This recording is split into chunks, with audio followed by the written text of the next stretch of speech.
साधना, साधना मुझे भूख लगी है। उफ। अरे क्या कर रहे हैं आप?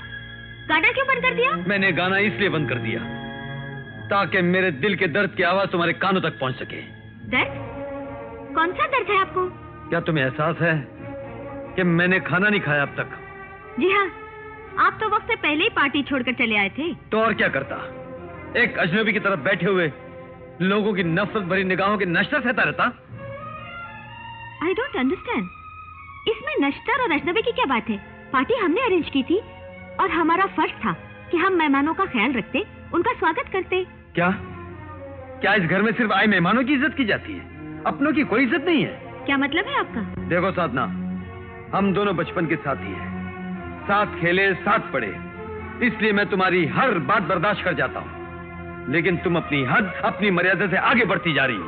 ये बात मेरे बस के बाहर हो गई है। साफ साफ कहिए, आप कहना क्या चाहते हैं? जो मेरी पसंद थी, वकालत का पेशा, उसे करने से तो मना कर दिया। अब पति के दर्जे से तो मत गिराओ। तो दर्जे में रहिए, किसने मना किया है? अगर तुम्हारी नजरों में इसे जीना कहते हैं तो मैं वकालत फिर से शुरू कर रहा हूँ। इस घर को छोड़कर दूसरे घर में रहने जा रहा हूँ। इस घर में आपको किस बात की कमी है? इज्जत की कमी है, खुददारी की कमी है। जब तक घर दामाद बनकर रहूंगा, बेशर्मी और बेइज्जती की चोट सहता रहूंगा। इसलिए मैंने फैसला कर लिया है कि खुद अपने पैरों पर खड़े होकर, रूखी सूखी खाकर इज्जत की जिंदगी गुजारूंगा। अपने पैरों पर खड़े होकर रूखी सूखी खाना आप ही को मुबारक हो।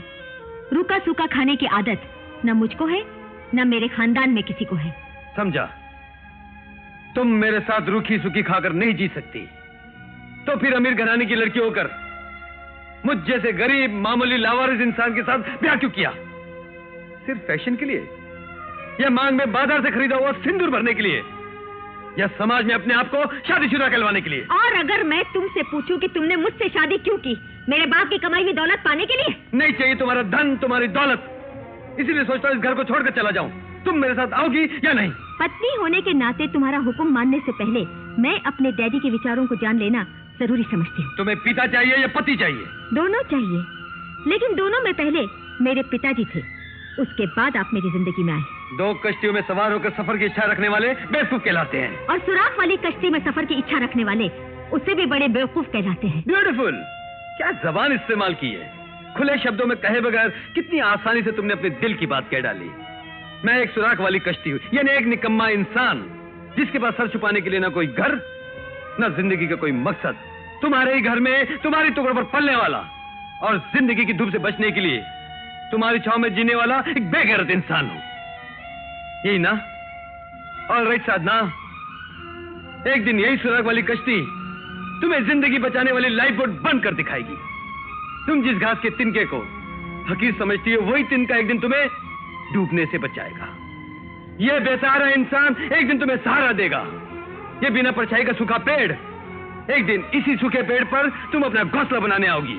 आज 15 अगस्त का दिन हमारे देश की आजादी का दिन है, और आज के इस शुभ अवसर पर हमारे शहर में पूज्य बाबूजी के रास्ते पर चलने वाले त्याग मूर्ति श्री अमृतलाल जी भी मौजूद हैं।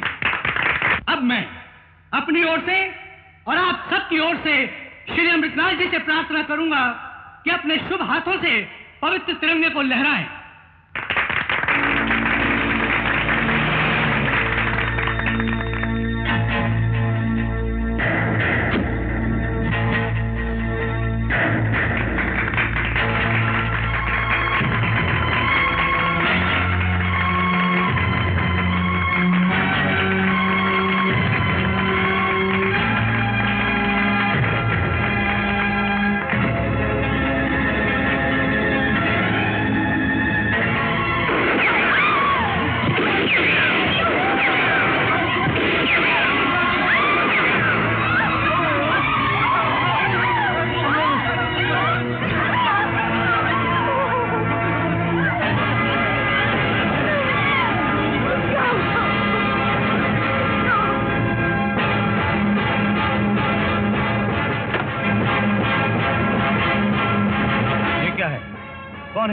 मैं एक खूनी हूँ और सेठ अमृतलाल का खून करके आई हूँ।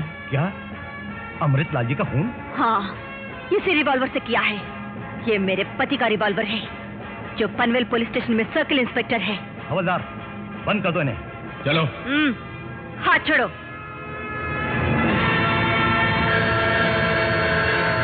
अगर नेक और गरीबों के हमदर्द लोगों का इसी तरह दिन दहाड़े खून बहता रहा तो लोगों को तो भगवान पे से विश्वास उठ जाएगा।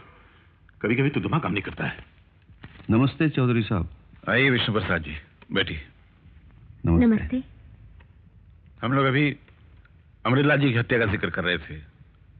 जब हम लोग का ये आलम है कि ये खबर सुनकर हमारी रूह कांप गई, तो आप पर जाने की अभी होगी। आप तो उनके करीबी दोस्त थे, सारे दान धर्म के काम आप ही के हाथों हुआ करते थे।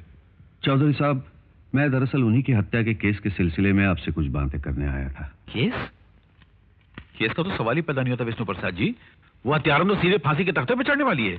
उसने हजारों लोगों की मौजूदगी में कत्ल किया, उसकी तस्वीरें उतारी की जो अखबारों में छप चुकी हैं, फिर उसने पुलिस में जाकर खुद अपना रिवॉल्वर सरेंडर किया, इकबाल जुर्म किया। ये मुकदमा तो आईने की तरह साफ है। It's an open shut case. What do you से बेटी? हाँ बिल्कुल, आप बिल्कुल फिक्र मत कीजिए पुजारी जी, उस लड़की को फांसी होकर रहेगी। मैं उस लड़की को फांसी लगवाने के लिए नहीं, उसे फांसी से बचाने के लिए आपसे मदद मांगने आया हूँ। जी? जी हाँ, इस केस को लड़ने के लिए कोई वकील आगे नहीं आ रहा है। तो आप मेरे पास चले आए? जी। और ये उम्मीद लेकर कि मैं अमृतलाल जी जैसे इंसान को उनकी मौत के बाद मुजरिम साबित करके उस लड़की को फांसी से बचा लूंगा। अगर आप ऐसा करेंगे तो आप धर्म की सेवा करेंगे, इंसानियत की खिदमत करेंगे, इंसाफ का सर दुनिया में ऊंचा कर देंगे चौधरी साहब। विष्णु प्रसाद जी, लगता है अमृतलाल जी की मौत के सदमे ने आपका दिमागी तवाज़ुन बिगाड़ दिया। आप बहकी बहकी बातें कर रहे हैं। मैं बिल्कुल होश में हूँ चौधरी साहब। आप अमृतलाल जी के बारे में कुछ नहीं जानते। वो 2 सूरतों वाला इंसान था। देखने में देवता लगता था, लेकिन असलियत में वो गुनाहों का देवता था। पर्दे के पीछे उसकी गोरख धंधे वाली सूरत नहीं देखी आपने चौधरी साहब? पर्दे के पीछे गोरख धंधे वाली सूरत? वो क्या थी? वो इस वक्त तो मैं आपको नहीं बता सकूंगा चौधरी साहब। कमाल करते हैं आप भी, तफसील तो बताते नहीं हो। कहते पर्दे के पीछे उनके गोरख धंधे थे, और अगर थे भी तो आज तक आप खामोश क्यों थे? उनके मरने के बाद आपका मुंह कैसे खुल गया?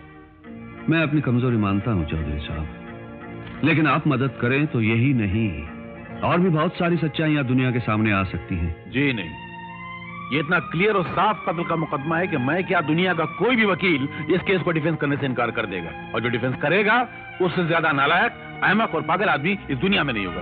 आप मेहरबानी कीजिए, जाइए यहाँ से। नमस्ते। ठहरिए पंडित जी, ये केस मैं अपने हाथ में लेने के लिए तैयार हूँ। जी? पंडित जी, हैरान होने की कोई बात नहीं है। आपने सारी जिंदगी भगवान की सेवा की है। आपकी बातों पर विश्वास करते हुए मैं ये केस अपने हाथ में ले रहा हूं। आप सच कह रहे हैं बाबूजी? पंडित जी, मैं बिल्कुल सच कह रहा हूं। आप निश्चिंत होकर जाइए, मैं शाम को आकर आपसे मिलता हूं। धन्य हो विजय बाबू, धन्य हो। आप फिर एक बार साबित करेंगे कि भगवान मजलूम की रक्षा के लिए कहीं न कहीं से किसी न किसी को भेज ही देता है। मैं शाम को मंदिर में आपकी राह देखूंगा। मैं चलता हूं। विजय, तुम क्या वाकई इस केस को अपने हाथ में ले रहे हो? जी अंकल। लेकिन क्यों? तुम में ये खामखा का जोश क्यों पैदा हो गया? जोश नहीं पैदा हो गया, बल्कि मैं ये साबित करना चाह रहा हूं कि मैं कम दिमाग, पागल, बेवकूफ नहीं हूं। तुम बेवकूफ नहीं, बेगैरत होते जा रहे हो। तुम्हें इतना भी लिहाज नहीं कि जिस केस को मैं लेने से इनकार कर रहा हूं, उस केस को तुम हाथ में लेने जा रहे हो। अंकल, आप जिसे हासिल करना चाह रहे हो उसे मैं हासिल करना चाहूं तो वाकई मैं बहुत बेगैरत हूं, लेकिन जिसे आप ठुकरा रहे हो उसे मैं हासिल करना चाहूं, मैं समझता हूं इसमें कोई बुरी बात नहीं है। कल तक मुझसे पूछे बगैर तुम्हें कदम नहीं उठाते थे, और आज तुम्हें अपना अच्छा और बुरा समझने की तमीज तक पैदा हो गई। तुम्हें जिंदगी की राह पर चलना मैंने सिखाया, और आज उन्हीं पैरों के तले मेरी इज्जत को रौंद रहे हो। तुमको जबान मैंने दी, और आज उसी जबान के बल पर तुम मेरे मुकाबले में खड़े हो रहे हो। मैं आपके मुकाबले में खड़ा नहीं हो रहा हूं अंकल, मैं जुल्म और नाइंसाफी के खिलाफ खड़ा हो रहा हूं। इस वक्त मैं तुम्हारे ससुर नहीं, तुम्हारे सीनियर की हैसियत से कह रहा हूं विजय, कि तुम इस केस को अपने हाथ में नहीं लोगे। आई एम सॉरी सर, मैं बहुत दिनों तक आपका जूनियर रहा, और अब ये जूनियर अपने सीनियर की तरह खुद अपने बल पर नाम कमाना चाहता है। Vijay, you are going to fast, but study and very study. देखा आपने इस नालायक पति को? कितना घमंड समा गया इसके सर में। इन हाथों से पाल पोस कर बड़ा किया मैंने इसको, और आज इन्हीं हाथों को काटना चाहता है वो। अब आप में इतनी हिम्मत आ गई कि मेरे डैडी के साथ जबान दराजी करने लग गए? मैं तुम्हारे डैडी के साथ जबान दराजी नहीं कर रहा था, बल्कि अपने सीनियर वकील के साथ बहस कर रहा था, जिन्होंने मुझे बहस करने की तालीम दी। और अगर वो मुझे ये कहें कि तुम अपनी तालीम और लियाकत का इस्तेमाल मत करो, तो ये जुल्म है, और जुल्म के खिलाफ लड़ना हर इंसान का पैदाइशी हक है। क्या वो सिर्फ तुम्हारे सीनियर हैं और कुछ नहीं? अपनी बेटी तुम्हें सौंपकर जिस एडवोकेट चौधरी ने तुम्हें अपना दामाद बनाया, समाज में इज्जत दिलाई, क्या वो चौधरी तुम्हारे ससुर नहीं है, सिर्फ सीनियर है? नहीं, वो मेरे ससुर हैं, लेकिन जहां तक मेरी इज्जत का संबंध है, वो मुझे भीख में नहीं चाहिए। मैं अपनी इज्जत खुद कमाना चाहता हूँ। अगर आप ये समझते हैं कि ये केस जीतकर आपको इज्जत और शौहरत मिल जाएगी, तो ये सिर्फ आपका वहम है, एक ख्वाब है। फैसला सुनाने वाली तुम हो या जज साहब? हर बात का जवाब देना आता है, लेकिन मेरे डैडी की इज्जत और शौहरत का ख्याल नहीं आता तुम्हें? मेरे डैडी ने तुम्हें पाला, मेरे डैडी ने तुम्हें पढ़ाया, मेरे डैडी ने तुम्हें खिलाया, सारी जिंदगी मेरे डैडी के घर में रहते आए हो, और आज हमारे ही घर में रहते हुए हमारे पीठ में खंजर भोंक रहे हो। साधना, मैं गरीब किसी की पीठ पर क्या खंजर भोंक सकता हूँ? अपने लिए तो 2 निवाले नहीं खरीद सकता, तो किसी की पीठ पर भौंकने के लिए खंजर कहां से खरीद सकता हूँ? और ना ही ये मेरी आदत है। वैसे भी मैं महसूस कर रहा हूं कि अब मैं इस घर में किसी से निभा नहीं सकता। कदम कदम पर निराश करने वाला माहौल है, और मुझसे इस माहौल में जिया नहीं जाएगा। और इसीलिए आज, बल्कि इसी वक्त इस घर को छोड़कर जा रहा हूं। तुम्हारे पिताजी की मान मर्यादा, इज्जत, शौहरत को हिफाजत से इस घर में छोड़कर जा रहा हूं। आज से समझ लो, मैं मशहूर एडवोकेट चौधरी कैलाशनाथ का दामाद नहीं, बल्कि MA LLB advocate Vijay Kumar हूं। अब हमारी मुलाकात सिर्फ अदालत में होगी, पब्लिक प्रोसिक्यूटर साहिबा।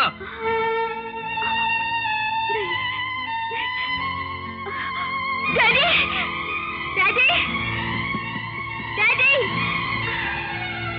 डैडी, डैडी, वो अपने कपड़े और सामान बांधकर इस घर से जा रहे हैं। क्यों? कहते हैं अपने पैरों पर खड़ा होना चाहता हूँ, अपनी मेहनत से नामवर वकील बनना चाहता हूँ। उनको हमारे घर का माहौल घुटन वाला और कदम कदम पर रुकावट वाला लग रहा है। ऐसी? आइए वकील साहब, बैठिए। नहीं अंकल, इतने दिनों तक तो बैठकर ही खाता रहा हूं, अब तो खड़ा होने दीजिए। कहाँ? सड़क पर? जी नहीं, अदालत में। मुबारक हो विजय, तुम्हारे ये मजबूत इरादे जानकर और तुम्हारे ख्यालात सुनकर बेहद खुशी हुई, और यकीन मानो तुम्हारे इन पुरजोश इरादों के बीच मैं या मेरी बेटी कभी नहीं आएंगे। जाओ, बहुत बड़े वकील बनो, इज्जत कमाओ, नाम कमाओ, दौलत कमाओ। इस घर के दरवाजे तुम पर हमेशा के लिए खुले रहेंगे। लेकिन जाने से पहले मेरी एक बात सुन लो विजय, मैं उम्र में और तजुर्बे में दोनों में तुमसे बड़ा हूं, इसलिए बता रहा हूं। मैंने जोश वाले भी देखे और जोश वालों का अंजाम भी देखा है। जिस मुकदमे के बल पर तुम अपने पैरों पर खड़े होने की कोशिश कर रहे हो, वो मुकदमा एक दिन कुल्हाड़ी बनकर तुम्हारे पैर काट डालेगा और मेरी इज्जत का सर काट डालेगा। तुम्हारा भविष्य और मेरी इज्जत दोनों तुम्हारे हाथ में है, इसलिए जो कदम उठाना सोच समझ कर उठाना। मैं जिंदगी भर तुम्हारा एहसानमंद रहूंगा। अंकल, आपकी ये नसीहत मैं जिंदगी भर याद रखूंगा। Thank you very much. नहीं, विजय, डैडी, वो गुस्से में जा रहे हैं।